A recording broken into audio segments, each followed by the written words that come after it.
Bienvenido a la Iglesia Cristiana Cristo Crucificado. Hoy día hablaré del tema Nace una Iglesia, basado en el libro de los Hechos, capítulo 16, versos 6 al 34. Te ruego me acompañes en oración pidiéndole a Dios su bendición. Oremos. Dios y Padre, en el nombre de tu Hijo amado Jesús, oramos a ti, rogándote tu misericordia, tu gracia y bendición, al estudiar este segmento de tu palabra santa. En el nombre de tu Hijo amado Jesús, que sea esto para la gloria, honra y alabanza de tu nombre y edificación de tu pueblo. Gracias te damos por los méritos de Jesucristo. Amén. En esta sección de la que vamos a leer hoy, del capítulo 16 de Hechos, es la historia de cómo nace la iglesia de Filipos. Vamos a hacer un estudio de la carta a los filipenses, escrita por el apóstol Pablo, siendo guiado en todo momento por el Espíritu Santo. El Espíritu de Jesús, como escribe Lucas en la carta de Hechos de los Apóstoles.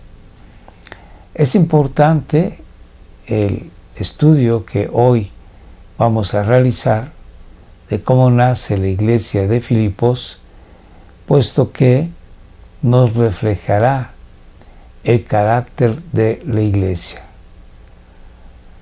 Pablo escribe la carta a los filipenses y es una de las cartas que tiene hasta en 16 ocasiones la palabra gozo en sus diferentes variantes, diciendo que el cristiano es llamado a gozarse en Dios, en lo que Jesucristo ha logrado por su sacrificio en la cruz del Calvario.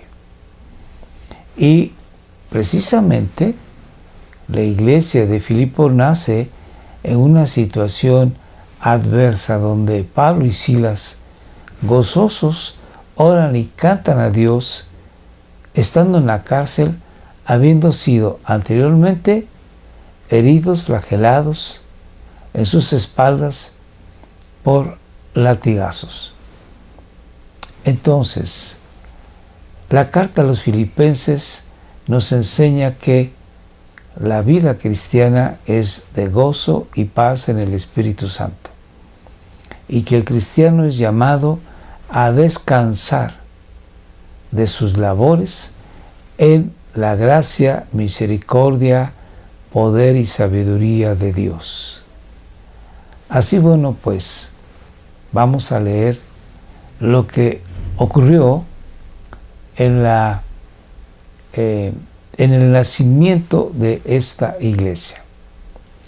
Hay que decir que la ciudad de Filipos fue fundada por Filipo, el padre de Alejandro el Magno, que había sido un rey macedonio. Filipo se encontraba en la intersección de un camino que llevaba hacia Roma y también hacia el otro lado, hacia el Asia Menor. Un camino de comercio, un camino en donde se había establecido una compañía romana y después una colonia romana. La mayoría de los habitantes de Filipo eran romanos, tenían la ciudadanía romana, y esto es importante puesto que los judíos en estas colonias romanas muchas veces no tenían tanta libertad para desarrollar el culto a Dios. Y también es importante porque Pablo, en la carta a los filipenses, dice que nuestra ciudadanía no está en la tierra, sino en el cielo, aludiendo a que la ciudadanía romana era muy importante en aquellos tiempos. Esa ciudadanía permitía tener exención de tributo y además en las cuestiones legales, en las cuestiones de jurisprudencia, los romanos tenían cuidado de ejercer un juicio justo para con los ciudadanos romanos. No así en casos de personas que no eran romanas. Así, bueno, pues la ciudadanía romana era muy importante. Pero Pablo, en la carta a los Filipenses, dice, su ciudadanía no está aquí en la tierra. Por muy buena que ésta sea, que les exenta de tributos y que los ampara legalmente, la mejor ciudadanía que ustedes poseen es la de los cielos. Entonces, bueno, pues vamos a leer cómo es que se desarrollan los eventos y voy a hacer algunos comentarios. Pablo, juntamente con Silas, van de Derbe y Listra hacia las regiones superiores, hacia el norte de Asia Menor. Y el Espíritu Santo no les permite trabajar ahí en su ministerio de misioneros. Por el contrario, al haber cerrado las puertas hacia el oeste, hacia el este y al norte de Asia Menor, los lleva hacia el oeste, hacia un puerto llamado Troas. Y ahí ocurre que le da a Pablo una visión de un hombre macedonio que le pide ayuda a Pablo. Entonces leamos pues la historia relatada en Hechos de los Apóstoles, capítulo 16.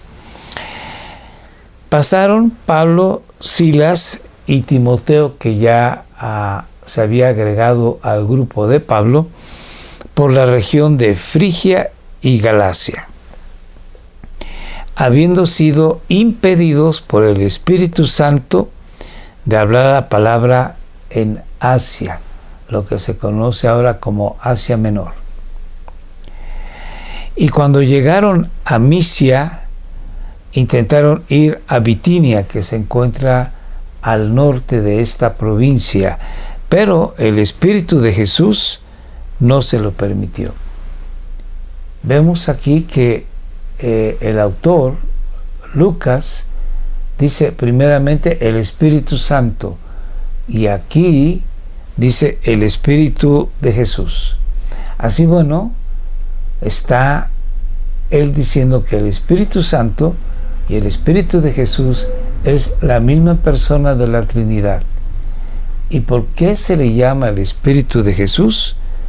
Porque aquí nos está diciendo que Jesús es Dios. El Espíritu Santo es Dios y el Espíritu Santo es de Dios y no puede ser de otra persona. Así que Jesús es Dios.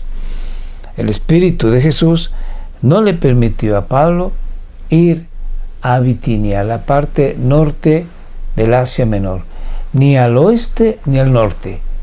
Entonces, Pablo, que había venido del sur del Asia Menor, se encamina entonces hacia el este, hacia el oeste, hacia las costas del mar Mediterráneo. Sigamos. Y pasando por Misia, descendieron a Troas. Por la noche se le mostró a Pablo una visión. El Espíritu de Dios le muestra a Pablo una visión, como así ocurrió con Pedro cuando éste tiene hambre y sube al terrado de la casa donde estaba hospedado a orar, y Dios le muestra una visión de un lienzo que viene bajando del cielo. Así también el siervo de Dios, Ananías, estando en oración, ve en visión a un hombre llamado Saulo de Tarso, que está en ayuno y orando a Dios. este mismo Saulo de Tarso, ahora llamado Pablo, está orando también y recibe de parte de Dios una visión. ¿Cuál es esa visión? Ve a un hombre de Macedonia, de la parte sur de lo que ahora es Grecia, que estaba de pie suplicándole y diciendo: pasa a Macedonia y ayúdanos. Pablo va a ir a Macedonia, a Grecia. Es cuando llega el Evangelio por primera vez al sur de Europa. Posteriormente, después de estar en Filipo, se dirige a Tesalónica y más adelante a las regiones de Acaya, de Berea, y siembra el Evangelio en el sur de Europa. Dios quiso que el Evangelio llegara ya a Europa y no siguiese en la parte norte o en la parte oeste del Asia Menor. Dios se encargaría más adelante de llevar el Evangelio a esas regiones. Sigo la lectura. Cuando tuvo la visión, enseguida procuramos ir a Macedonia.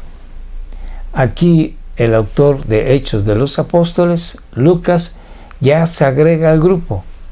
Habla en primera persona plural. Así que se entiende que Lucas llega a Troas y se une ahí con Pablo.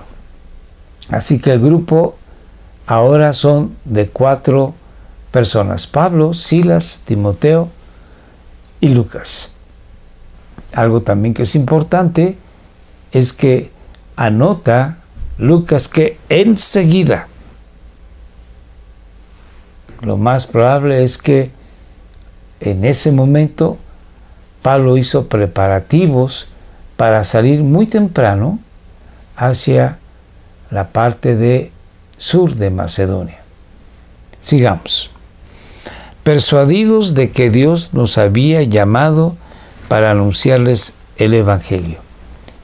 Lucas es el autor de esta carta, pero no es una persona que acompaña al apóstol y a sus ayudantes como un simple observador. Él también participa en compartir el Evangelio, anunciar el Evangelio. Y también dice: Dios nos había llamado. No está solamente como alguien que observa y que escribe, sino que participa en los eventos. Sigamos la lectura. Así que, zarpando de Troas, navegamos con rumbo directo a Samotracia, que es una isla, y al día siguiente llegan a Neápolis, que ya es tierra firme del sur de Grecia. Sigamos la lectura. Y de allí a Filipos. ¿Por qué no se quedó en Neápolis Pablo a trabajar? Porque Filipos era la ciudad importante de toda esa región. Y aquí vemos que se cumple la palabra del Señor Jesucristo, que dice que una lámpara no es conveniente que se ponga debajo de un cajón, sino en un lugar alto para que alumbre a todos los que están en la casa. Pablo lo entiende, va a la ciudad más importante de toda la región, que es Filipos, para sembrar ahí el Evangelio. Y de ahí el Evangelio va a permear toda la zona geográfica del sur de Grecia, que es una ciudad principal de la provincia de Macedonia, una colonia romana. Aquí nosotros vemos que el autor tiene cuidado de anotar los datos importantes con respecto a lo que ellos están haciendo. Habla de que Filipos es una ciudad principal y que es una colonia romana. Esto es importante, puesto que de ahí el Evangelio se esparcirá de una manera más rápida y de una manera más penetrante que habiendo iniciado la labor en una ciudad pequeña. Sigo la lectura. En esta ciudad de Filipo nos quedamos por varios días, y en el día de reposo, o sea, el día sábado, salimos fuera de la puerta a la orilla de un río. En aquellos tiempos, una sinagoga se establecía en algún lugar, fuese este un pueblo o una ciudad, habiendo por lo menos 10 hombres judíos. Se entiende que aquí no había una sinagoga y por lo tanto no había tantos judíos como en otras regiones al sur de esta área. Estamos hablando de en el Asia Menor. Esto representa que la población judía era escasa en Filipo. Pablo tenía la costumbre de, cuando llegaba a un lugar a predicar el Evangelio, primero predicaba el Evangelio a los judíos y después a los gentiles. En este caso, al no ver judíos, Pablo busca un lugar fuera de la ciudad, que era una costumbre para los judíos reunirse en algún lugar en donde no había sinagoga, fuera de la ciudad, y preferentemente donde hubiese un río o un manantial. Y así lo hace Pablo, busca un río en un lugar de oración y va a encontrar lo siguiente: donde pensábamos que habría un lugar de oración. Nos sentamos y comenzamos a hablar a las mujeres que se habían reunido. Entonces aquí vemos que había mujeres, probablemente judías o prosélitas, y era costumbre que cuando llegaba algún maestro judío se le daba la palabra para que diera alguna palabra de exhortación, enseñanza o consuelo. Pablo seguramente que se identificó como un maestro judío. Hay que acordarnos que Pablo había sido fariseo. Por lo tanto, se le brinda la palabra y Pablo habla acerca del Señor Jesucristo, y como resultado vamos a encontrar que hay algunas mujeres, algunas personas que llegan a conocer a Jesús como su Salvador y Señor. Sigo la lectura. Y estaba escuchando cierta mujer llamada Lidia, de la ciudad de Tiatira, vendedora de telas de púrpura, que adoraba a Dios. Y el Señor abrió su corazón para que recibiera lo que Pablo decía. Esta mujer, que era una mujer devota, que buscaba de Dios, que adoraba a Dios, Dios le abrió su corazón para que recibiera la palabra que Pablo estaba dando. Vemos pues que la salvación es del Señor. Dios es quien abre el corazón de las personas, quien toca las fibras más íntimas de la persona para que sean sensibles a la palabra de Dios, y de esta manera se cumpla lo que está escrito, que se viene a tener fe al oír la palabra de Dios. Es la manera en que Dios trabaja con su bendita palabra, que produce fe en Jesús y salvación por Jesús. Sigo la lectura. Cuando ella y su familia se bautizaron, nos rogó diciendo. Hay que entender que cuando dice ella y su familia se bautizaron, significa que ella y su familia creyeron en Jesús como su Señor y Salvador. Así ocurre también con el carcelero de Filipo, cuando él cree y es bautizado él y su familia, porque él y su familia creyeron en Jesús. No hay nada que nos indique que una persona cree y automáticamente toda su familia va a creer en Jesús. No, pero en estos casos específicos Dios quiso salvar a la persona y a su familia, tanto en Lidia como en el carcelero de Filipo. Sigo la lectura. Si juzgáis, dijo Lidia, que soy fiel al Señor, venid a mi casa y quedaos en ella. Y nos persuadió a ir. Pablo y sus compañeros, obedeciendo la palabra de Dios, que dio indicaciones al Señor Jesús de que se hospedasen en la casa de una persona de paz y que ahí se quedasen todo el tiempo en que estuviesen ministrando, se quedaron pues en la casa de Lidia. Sigo la lectura. Y sucedió que mientras íbamos al lugar de oración, nos salió al encuentro una muchacha esclava que tenía espíritu de adivinación, la cual daba grandes ganancias a sus amos adivinando. Esta, siguiendo a Pablo y a nosotros, gritaba diciendo: estos hombres son siervos del Dios Altísimo, quienes os proclaman el camino de salvación. Y esto lo hacía por muchos días, mas desagradando esto a Pablo, se volvió y dijo al espíritu que poseía a la mujer: te ordeno en el nombre de Jesucristo que salgas de ella. Y salió en aquel mismo momento. Pero cuando sus amos vieron que se les había ido la esperanza de su ganancia, prendieron a Pablo y a Silas y los arrastraron hasta la plaza ante las autoridades, y después de haberlos presentado a los magistrados superiores, dijeron: estos hombres, siendo judíos, alborotan nuestra ciudad y proclaman costumbres que no nos es lícito aceptar ni observar, puesto que somos romanos.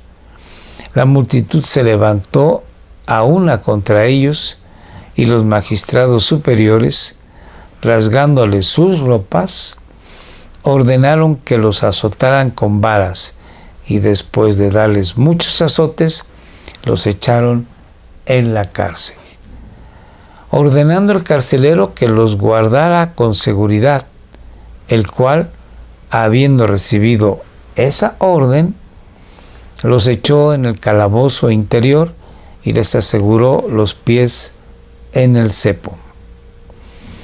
Como a medianoche, Pablo y Silas oraban y cantaban himnos a Dios, y los presos los escuchaban. Ante esta situación en la que habían sido arrastrados hacia los magistrados, golpeados, heridos con varas en sus espaldas por los azotes, puestos sus pies y manos en el cepo, en el lugar más profundo de la cárcel, Pablo y Silas no se pusieron a lloriquear su mala suerte, por decir de esta manera, sino que reconocieron que Dios es soberano y que Dios es sabio y que Dios es lleno de misericordia y que por alguna razón Dios había permitido tal injusticia, empezando a adorar a Dios y a cantarle. ¿Qué respuesta hubo de parte de Dios? Veamos. De repente se produjo un gran terremoto, de tal manera que los cimientos de la cárcel fueron sacudidos. Al instante se abrieron todas las puertas y las cadenas de todos se soltaron, de todos los presos se soltaron. Al despertar el carcelero, que estaba durmiendo, y ver abiertas todas las puertas de la cárcel, sacó su espada y se iba a matar, creyendo que los prisioneros se habían escapado. Mas Pablo clamó a gran voz, diciendo: no te hagas ningún mal, pues todos estamos aquí. Entonces él pidió luz y se precipitó adentro, y temblando se postró ante Pablo y Silas. Y después de sacarlos dijo: señores, ¿qué debo hacer para ser salvo? El carcelero sabía que si los presos huían, él pagaría esa huida con su vida. Y por eso pensó que al haberse ido los prisioneros, tendría que matarse. Pero Pablo le advierte: todos estamos aquí, no te hagas ningún daño. Entonces llega temblando ante Pablo y Silas y se postra ante ellos y dice: ¿qué puedo hacer para ser salvo? Se da cuenta que su situación es crítica. No se han ido los prisioneros, pero algo está pasando. Estos hombres son unos hombres especiales. Ha habido un temblor, las puertas de la cárcel se han abierto, las cadenas se han soltado de sus manos y de sus pies. ¿Quiénes son estos hombres? Por lo tanto dice: yo soy un hombre muerto ya, ¿qué puedo hacer para ser salvo? Y la respuesta que Pablo le da es la siguiente. Ellos respondieron: cree en el Señor Jesús y serás salvo tú y toda tu casa. Pablo tuvo que decirle al carcelero quién es el Señor Jesús. ¿Qué hizo el Señor Jesús por el carcelero y por su familia? Y veamos entonces qué sucede. Y le hablaron la palabra del Señor a él y a todos los que estaban en su casa.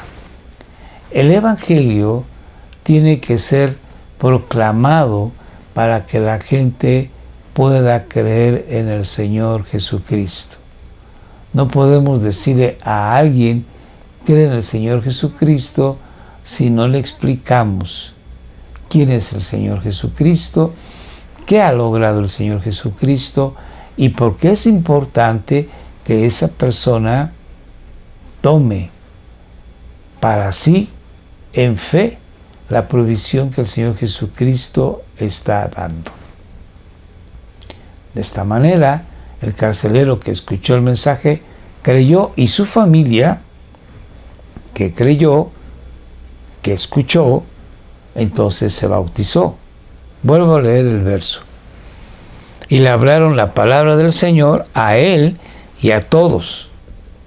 Les hablaron la palabra del Señor y creyeron y se bautizaron. Leamos. Y él los tomó en aquella misma hora, Pablo los tomó y les lavó, y él los tomó en aquella misma hora de la noche, el carcelero de Filipo, a Pablo y Silas, y les lavó las heridas. Enseguida fue bautizado él y todos los suyos. Llevándolos a su hogar, después de ser bautizados, les dio de comer y se regocijó grandemente por haber creído en Dios con todos los suyos. Vemos que la iglesia de Filipo nace en una situación adversa. Primeramente, Pablo va y habla a algunas mujeres del Evangelio de Dios y creen, entre ellas Lidia, en el Señor Jesucristo. Después hay una mujer que es poseída por un demonio y Pablo ordena en el nombre de Jesús que deje libre a esta mujer, que no menciona la Biblia, pero seguramente esta mujer llegó a creer también en el Señor Jesucristo. Posteriormente, por esta razón, son injustamente lastimados, heridos con azotes y guardados en la cárcel en una posición muy incómoda porque están asegurados sus pies y sus manos en el cepo, para finalmente Dios liberarlos de una manera poderosa y compartir Pablo el Evangelio al carcelero y su familia. Y aquí nace entonces la iglesia, en una situación adversa, en una situación conflictiva. Tertuliano, que se le conoce como padre de la Iglesia, en la segunda parte del siglo II y primera parte del siglo III, que fue cuando él vivió y compartió el Evangelio, dijo las siguientes palabras: la sangre de los mártires es la semilla de los cristianos o de la Iglesia. Vemos aquí que la sangre de Pablo y Silas sirvió para que desarrollase la semilla que sería la iglesia de Filipos. Una iglesia llena de gozo, una iglesia que ama a Jesucristo, una iglesia que obedece a Jesucristo. Con esta introducción, querido amigo, quiero invitarte a que nos acompañes en el estudio de la carta a los Filipenses. Vamos a conocer a los filipenses con las palabras que Pablo les escribe estando él preso, muy posiblemente en la ciudad de Roma. Se calcula que esto debe haber sido en el año 61 de nuestra era. Pocos años después, Pablo es ejecutado y es una de las cartas más hermosas que hablan acerca de nuestro bendito Señor Jesucristo. Te invito a que nos acompañes y a que podamos buscar, discernir de los temas de los cuales habla Pablo, inspirado por el Espíritu Santo, para crecer en el conocimiento y gracia de nuestro Señor Jesús. Gracias por estar con nosotros. Dios te bendiga. Oremos. Dios y Padre, gracias te damos en el nombre de Jesús, nuestro Salvador y Señor. Te bendecimos por tu palabra que nos enseña que a través del dolor, del sufrimiento, podemos darte gloria, honra y alabanza. Y tú tienes perfecto cuidado de nosotros. Y aunque las circunstancias en nuestras vidas parezcan adversas, tú te glorificas en nuestras vidas. Gracias te damos. Amén. Gracias por estar con nosotros. Te invitamos que nos sigas viendo en YouTube, en Facebook, todos los días domingos a las 7 de la noche. Escríbenos en WhatsApp, Telegram, comunícate con nosotros, suscríbete si no lo has hecho, comparte estos videos con tus amistades, familiares. Muchas gracias. Dios te bendiga.